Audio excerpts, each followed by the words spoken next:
নিরামিষ দিনে খাওয়ার জন্য একটা দারুণ স্বাদের রেসিপি নিয়ে এসেছি। আর এই রেসিপিটা হবে কলার থুরের রেসিপি। কলার থুরকে কে কীভাবে বলে সেটা তো আমার জানা নেই, তো আমরা এটাকে থুরই বলি। এই রান্নাটার জন্য আমি কলার থুরকে ভালো করে ধুয়ে কেটে সুন্দর করে কুচি কুচি করে নিয়েছি। তারপর নিয়ে নিয়েছি এখানে আলু, তারপর টমেটো, আদা কুচি, আর এখানে আছে কাঁচা লঙ্কা আর গোবিন্দভোগ চাল, তারপরে তেজপাতা।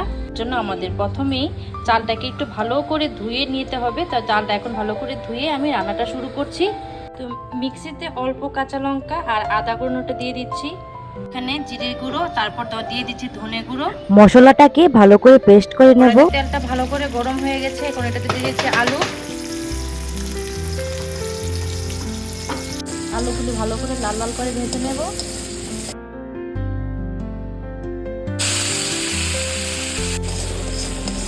চালগুলিকে ভালো করে ভেজে নেওয়ার পর ওই কড়াইতে অল্প একটু তেল নিয়ে তাতে দিয়ে দেব ফোড়ন।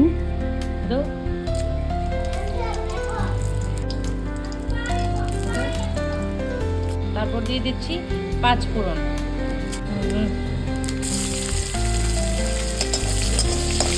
ফোড়ন দিয়ে দেওয়ার পর তারপর দিয়ে দেব টমেটো আর পেস্ট করে রাখা সেই মশলাটা। দিয়ে দেব পরিমাণ মতো হলুদ গুঁড়ো, দিয়ে দেব পরিমাণ মতো নুন।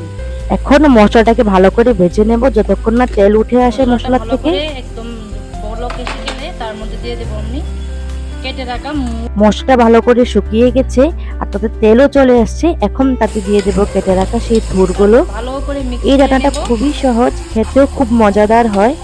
থুরগুলি মশলার সাথে ভালো করে মিক্স করে তারপর তাতে দিয়ে দেব ভেজে রাখা সেই চালগুলো।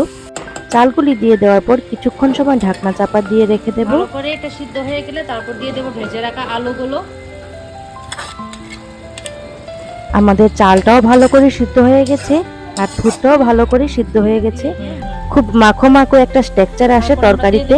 সেই সময় আমরা একটু চিনি দিয়ে নামিয়ে নেব। ভালো করে নাড়াচাড়া করে বাস হয়ে গেছে আমাদের রান্না। আমার এই রেসিপিটা আপনাদের কাছে কেমন লাগলো আপনারা অবশ্যই কমেন্ট করে বলবেন।